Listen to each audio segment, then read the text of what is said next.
You own your boat free and clear. The title is in your name. There's no lender, no mortgage, no debt attached to it. You've paid every dollar you owe. You think your boat is yours completely, that nobody can take it from you, that your ownership is absolute and protected. You're wrong. There's a hidden group operating in marinas across America right now with the legal power to seize your boat overnight, to sell it without your permission, to keep the proceeds even if they exceed what you supposedly owe. And they're doing it at an accelerating rate. As the boat market collapse creates more and more opportunities for them to strike. By the end of this investigation, you'll understand exactly who this group is, how they have the legal authority to take boats from owners who think they're protected, the specific circumstances that trigger their power to seize vessels, and most critically, how to protect yourself from becoming their next victim. This isn't about lenders foreclosing on boats with outstanding loans. This isn't about the government seizing assets for tax debts. This is about a completely different mechanism that most boat owners don't know exists until it's too late. What I'm about to reveal will make you check your marina account immediately, will change how you think about boat storage and fees, and will show you why thousands of boat owners are about to lose vessels they thought were safely theirs. Stay with me, because the deeper we go into this story, the more disturbing it becomes, and by the time you understand the full scope of who can take your boat and how easily they can do it, you'll realize that boat ownership isn't as secure as you believe. Let me start by asking you a question that seems obvious, but isn't. When you own a boat, who actually controls it? You think the answer is simple. You do. Your name is on the title. You paid for it. It's yours. But ownership and control are different things. And in the world of boats, control often matters more than ownership when push comes to shove. Here's a scenario that's playing out right now in marinas across the country. You own a 40-foot sailboat, paid off completely, titled in your name, properly registered. You keep it in a marina slip, paying monthly fees that recently increased from $800 to $1,200. You use the boat occasionally, but life has been busy, and you haven't been out in a few months, maybe longer. You're behind on your slip fees. Not dramatically behind, just a couple months. You've been meaning to catch up, but other expenses kept taking priority. You figure the marina will send you a reminder, maybe charge a late fee, work with you on a payment plan. You're not worried because the boat is yours, paid for, and you're good for the money eventually. Then one morning you go to the marina and your boat is gone. Not stolen, not sunk. Gone. The slip is empty. When you track down the marina manager in a panic, they tell you they sold your boat 2 days ago through a maritime lien auction. They sent you notices that you didn't receive or didn't open. They followed legal procedures you weren't aware of. They had the right to seize and sell your boat to satisfy the unpaid fees. And here's the part that destroys you. The boat sold for $18,000. After taking the $4,000 you owed in back fees and charges, after taking their legal costs and auction fees, there was $9,000 left. That money should have come to you as the owner. Instead, the marina kept it, claimed additional storage and administrative costs, and sent you a check for $1,200. Your $40,000 boat, paid off and yours, was taken and sold, and you received a fraction of what it was worth. This sounds illegal. It sounds like theft. But it's completely legal under maritime lien law in every state in America. And it's happening with increasing frequency as the boat market collapse creates more distressed owners and more opportunities for marinas to exercise these liens. Now let me explain exactly what maritime liens are and why they give marinas such extraordinary power over your boat. A maritime lien is a legal claim against a vessel for debts related to that vessel. Unlike normal debts, which are claims against a person, maritime liens attach directly to the boat itself. The boat becomes the collateral automatically, without you signing any additional agreements beyond your marina contract. Maritime liens have ancient origins in admiralty law, designed to ensure that ships could be held accountable for debts incurred during voyages when the shipowner might be on the other side of the world. If a ship took on supplies or needed repairs in port, the supplier or repairman needed some way to get paid, even if the owner disappeared. The solution was giving these maritime creditors the right to seize the ship itself. This made sense in the age of sail, when ships were often the only valuable asset available, and owners might never return to port. But these same laws apply today to recreational boats in marina slips, and the power they give mariners is extraordinary. When you sign a marina slip contract, buried in the terms and conditions is language granting the marina a maritime lien for any unpaid fees. This lien is automatic and superior to almost every other claim on your boat. Superior to your ownership. Superior to any loans you might have paid off. Superior to mechanics' liens from repair shops. The marina's lien takes priority over essentially everything except federal maritime liens, which are rare in recreational boating. This means if you owe the marina money and they choose to enforce their lien, they can seize your boat, sell it, take what they're owed, and you get whatever is left only if they decide to give it to you. Many states allow marinas to claim additional costs that rapidly exceed the original debt. Storage fees accumulate daily. Legal fees for filing the lien and processing the sale get added. Administrative costs for dealing with the situation get added. By the time the marina finishes calculating what you owe, the number can be 3 or 4 times the original unpaid slip fees. And here's what makes this particularly dangerous right now. The boat market crash has created an environment where marinas are aggressively enforcing liens at unprecedented rates. Marinas are suffering financially from the market downturn. They have empty slips they can't fill with paying customers. They have boats sitting unpaid because owners are struggling financially or have simply stopped caring about boats they can't sell. The marinas need revenue, and they need to clear space for boats that will generate fees. Maritime liens give them a tool to do both. Let me show you the typical process of how a marina enforces a lien, because understanding this is critical to recognizing when you're at risk. Step 1 is accumulation of unpaid fees. You miss 1 month's payment, then another. Maybe you're having financial trouble. Maybe you're disputing charges you think are unfair. Maybe you just forgot or lost track. The reasons don't matter.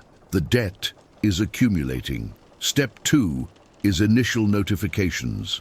The marina sends you bills and notices, usually by regular mail, to the address on your contract. If you've moved or don't check your mail regularly, or the marina has an outdated address, you might not receive these. The marina doesn't have to confirm you received them, just that they sent them. Step 3 is formal notice of lien. After a certain period of non-payment, usually 60 to 90 days depending on state law, the marina files a formal maritime lien. They send you certified notice of their intent to enforce the lien and sell your boat. This is your last warning, but if you don't receive it or don't respond within the required time frame, the process continues without you. Step 4 is sale authorization. The marina obtains legal authority to sell your boat, either through court order or through administrative process depending on the state. This can happen remarkably quickly, sometimes in as little as 30 days from the formal lien filing.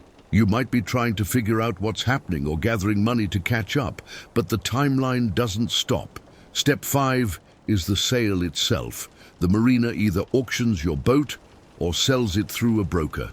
They're required to obtain reasonable value, but reasonable is subjective and hard to challenge after the fact. In a soft market where boats are selling at steep discounts, reasonable value might be far below what you think your boat is worth. The marina has incentive to sell quickly rather than maximize price, because each day the boat sits costs them money and delays their recovery. Step 6 is distribution of proceeds.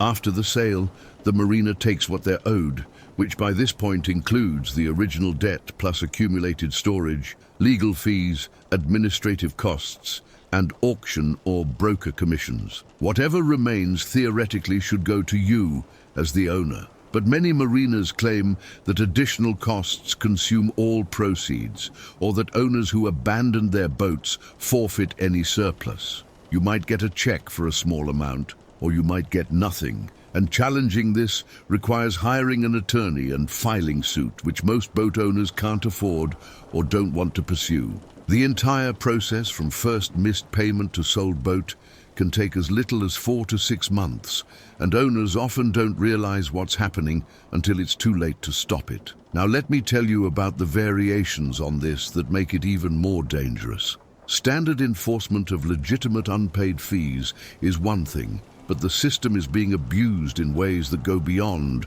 just collecting debts. Aggressive fee inflation is the first abuse. Marinas facing financial pressure are increasing fees dramatically and suddenly. Monthly slip fees that were $800 jumped to $1,200 or $1,500 with minimal notice. Owners who budgeted based on their contract rates suddenly owe far more than expected. When they can't pay the increased fees, the marina has grounds for a lien.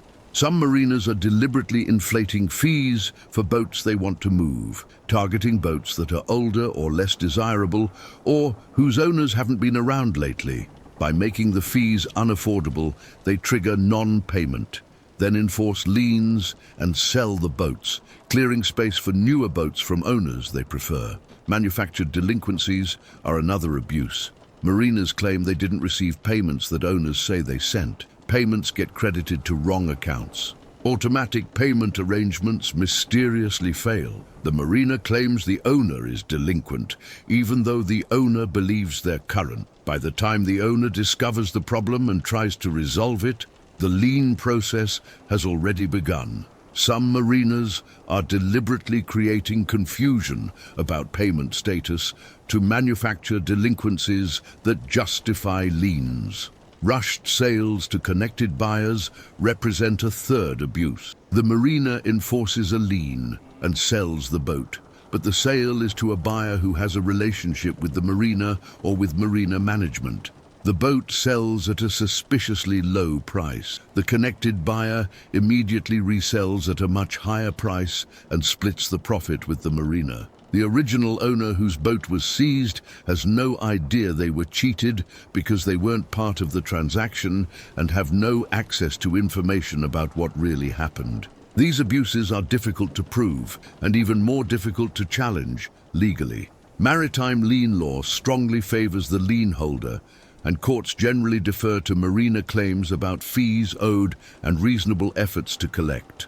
Owners who try to fight back after their boats are sold face massive legal costs and poor odds of success. The system is designed to make maritime liens quick and efficient, which was appropriate for commercial shipping, but creates opportunities for exploitation in recreational boating. Let me share specific cases because these aren't hypothetical scenarios.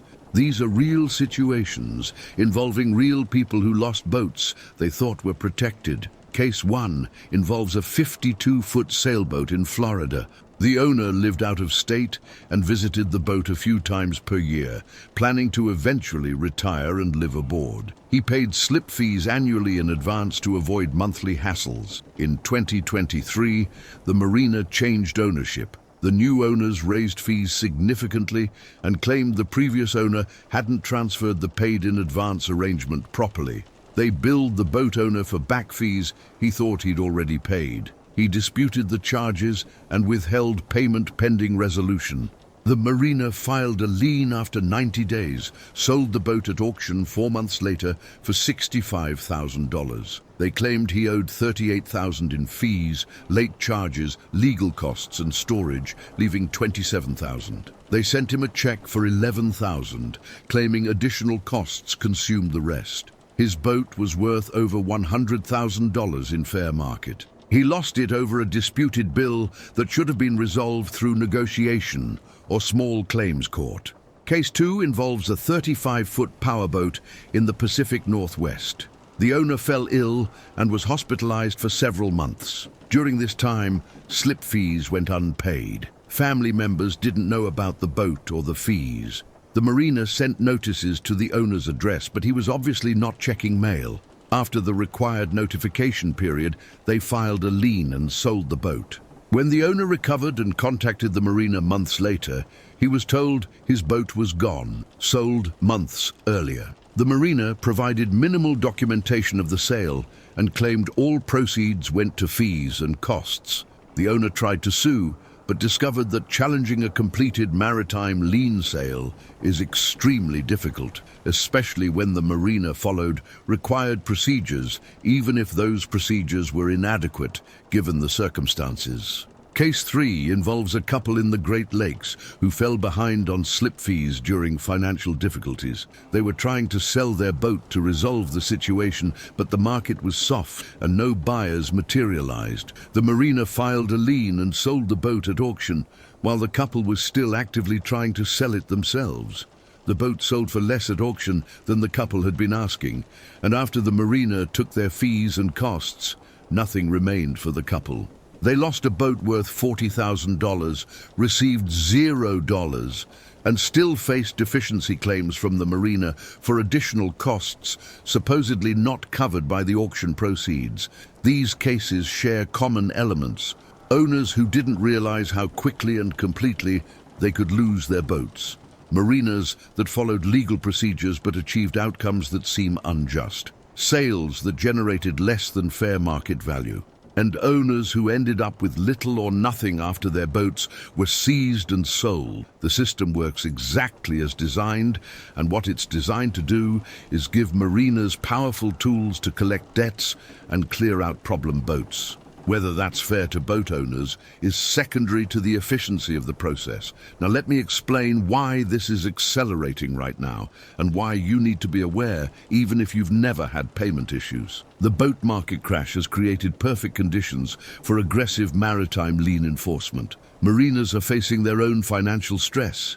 Revenue is down as slips sit empty. Costs are up as insurance, maintenance, and operations get more expensive. They need to maximize revenue from remaining customers, and they need to clear out boats that aren't generating fees. Boat owners are facing unprecedented financial pressure. Many are underwater on boats they can't sell without bringing cash to closing. Monthly carrying costs that seemed manageable in 2021 are crushing in 2025. People are prioritizing keeping their homes and cars over keeping their boats. When choices must be made, marina fees are often the first expense that gets skipped. The result is rising delinquency rates across the industry. More boat owners are falling behind on payments. More marinas are facing uncollectible fees. And more marinas are turning to maritime liens as the solution. What was once a tool used sparingly for extreme cases is becoming standard practice for dealing with any significant delinquency. Additionally, marinas are discovering that maritime lien sales can be profitable. If they can seize a boat that's worth more than the owner owes, sell it quickly even at a discount, and keep any surplus by claiming additional costs, the marina can actually make money beyond just collecting the original debt. This creates perverse incentives to be aggressive about enforcement and creative about calculating costs. Some marinas have essentially become boat resellers, using maritime liens to acquire inventory that they flip for profit. This isn't what maritime lien law was intended for, but it's legal and it's happening. So what do you need to know to protect yourself? The answer involves understanding your vulnerability and taking specific steps to minimize risk. First, never fall behind on marina fees. This sounds obvious, but it's critical. Even if you're having financial difficulties, prioritize marina fees over almost everything else related to the boat. 1 month behind might be recoverable. 2 months behind puts you at serious risk. 3 months behind and you're likely already in the lien process. If you absolutely cannot pay, communicate with the marina immediately. Explain your situation, offer a payment plan, ask for accommodation. Marinas prefer to work with owners who are transparent and cooperative rather than owners who go silent. Communication doesn't guarantee they won't file a lien, but silence guarantees they will. Second, keep your contact information current with the marina. Make sure they have your correct address, phone, and email. Check these periodically to confirm they're accurate. Many lien processes proceed because owners don't receive notices sent to outdated addresses. You can't respond to warnings you never receive. Third, monitor your account religiously. Don't assume that because you set up automatic payments, everything is fine. Confirm monthly that payments are being received and credited correctly. Review statements for unexpected charges or fee increases. Question anything that doesn't look right immediately, not 6 months later when you've missed half a year of inflated charges.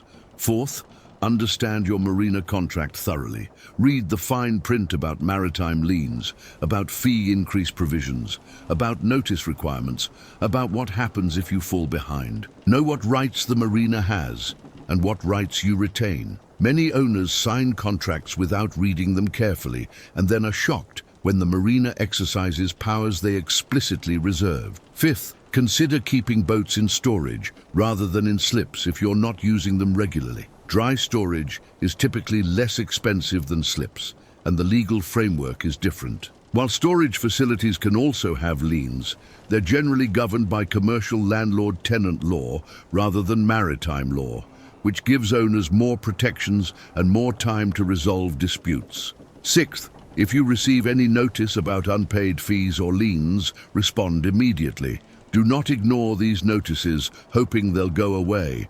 Do not assume you have lots of time to deal with it later. The timelines in maritime lien proceedings are short and unforgiving. Once the process starts, it moves quickly. Your window to protect yourself is measured in weeks, not months. Seventh, if a marina files a lien, consult with a maritime attorney immediately. This isn't a situation where you can represent yourself or use a general practice attorney. Maritime law is specialized, and maritime lien proceedings have specific rules and procedures. An experienced maritime attorney can often negotiate resolution or, at minimum, ensure your rights are protected during the sale process. Yes, this costs money, but losing your boat costs more. Eighth, document everything. Keep copies of all payments, all correspondence with the marina, all contracts and agreements.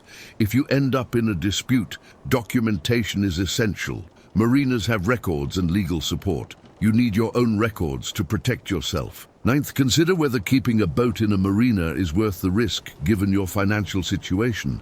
If you're stretched thin and falling behind on various obligations, a boat in a marina is a vulnerability. The marina has extraordinary power over that boat, and if you slip up, they can take it. Storing a boat on land at your property or at a less expensive facility might provide more security. And 10th, stay informed about maritime lien law in your state. Requirements vary by jurisdiction. Some states have more owner-friendly procedures than others. Know what the rules are where your boat is located so you understand what you're facing if things go wrong. These protective measures don't guarantee you'll never face a maritime lien, but they dramatically reduce your risk and improve your position if problems develop. The key is recognizing that marina fees aren't just another bill you can let slide. They're secured by a lien that gives the marina power to take your boat, and in the current market environment, marinas are more willing than ever to exercise that power. Now let me address what needs to change systemically, because the current maritime lien framework is being abused and owners need better protection. First, there should be mandatory mediation before liens can be enforced. If an owner and marina are in dispute over fees or payment status, they should be required to attempt resolution through mediation before the marina can seize and sell the boat. This would prevent situations where legitimate disputes turn into boat seizures. Second, there should be clearer standards for reasonable value in lien sales. Marinas should be required to obtain independent appraisals and market the boat actively for a minimum period to ensure they're achieving fair market value. Quick sales to connected buyers at lowball prices should trigger scrutiny and potential penalties. Third, surplus proceeds from lien sales should be required to go to the boat owner after legitimate costs are deducted. The practice of marinas claiming inflated costs that consume all surplus is legalized theft. There should be caps on administrative and legal fees that can be charged, and detailed accounting should be required. Fourth, Notice requirements should be stronger, and confirmation of receipt should be mandatory. If an owner doesn't respond to notices, marinas should be required to make additional efforts to locate and notify them before proceeding with sale. This is especially important for owners who might be ill, traveling, or otherwise unable to respond to standard mail notices. Fifth, owners should have a right of redemption for some period after sale, allowing them to reclaim their boats by paying the debt plus reasonable costs even after the marina has sold them. This is standard in mortgage foreclosures and should apply to maritime liens. Sixth, there should be better oversight of marinas that file frequent liens or that sell seized boats to related parties. Patterns of abuse should trigger investigation and potentially result in loss of maritime lien rights. These reforms won't happen quickly because the maritime industry is small and marinas have successfully lobbied to maintain their lien powers. But awareness is the first step. The more boat owners understand how vulnerable they are, the more pressure builds for better protections. The silent boat crash is real. It's happening right now in marinas across America. Boats are being seized and sold under maritime lien laws that most owners don't understand until it's too late. The owners losing boats aren't criminals or deadbeats. They're ordinary people who fell on hard times, who got confused about billing, who didn't realize how quickly things could spiral out of control. They're victims of a legal framework designed for commercial shipping, now being applied aggressively to recreational boats in a market crash that's creating unprecedented financial stress. Your boat isn't as secure as you think. The title in your name doesn't protect you from maritime liens. Being paid off doesn't shield you from seizure if you owe marina fees. And the process moves faster than you imagine, from first missed payment to sold boat in months. The hidden group that can take your boat overnight is marina operators exercising maritime lien rights. They're not criminal, they're businesses using legal tools to protect their interests. But the power imbalance is enormous. The protections for owners are minimal, and the current market conditions are creating both motivation and opportunity for aggressive enforcement. Now, you know what you're facing. Now, you understand the risk. And now, you can take steps to protect yourself from becoming another statistic, another boat owner who woke up one day to find their supposedly secure asset had been taken and sold while they weren't paying attention. The silent crash is real. The threat is immediate, and your boat is at risk in ways you never imagined. Check your marina account today. Make sure you're current. Confirm your contact information is accurate. Read your contract. Understand your vulnerability, because the hidden group with power to take your boat is operating right now, and they won't warn you before they strike. By the time you realize what's happening, your boat will be gone, and your options will be limited. That's the brutal reality of maritime liens in a crashing boat market. That's why boats are disappearing from owners who thought they were protected. And that's why you need to understand this threat and take it seriously starting right now, today, before you become their next victim.